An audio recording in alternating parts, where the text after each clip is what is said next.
مرحبا بكم اليوم الناس الكل في راديو بلي سي ام. بالطبيعة قبل ما نبداو ما تنساوش تعملوا لايك الفيديو، تشتركوا بالقناة باش توصلكم اخبار تونس لحظة بلحظة. الشرطة التونسية تقوم باعتقال المعارضة ورئيسة حزب الجمهورية الثالث ألفة الحامدي. بالطبيعة الناس كل نعرفوها بعد وقت قصير من نزولها من الطائرة في مطار تونس قرطاج الدولي.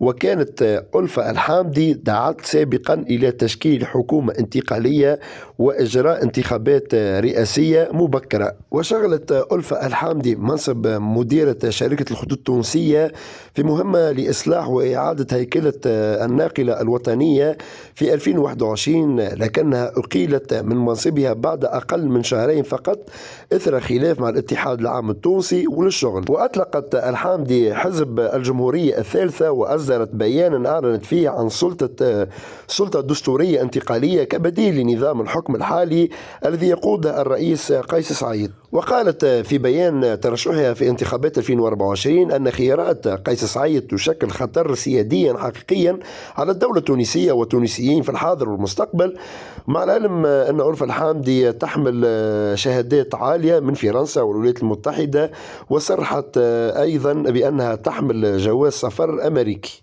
إن شاء الله نكون ما طولتش عليكم، الكلمة الأخرى عندكم أنتم، وهكا نكون وصلنا إلى نهاية الموضوع.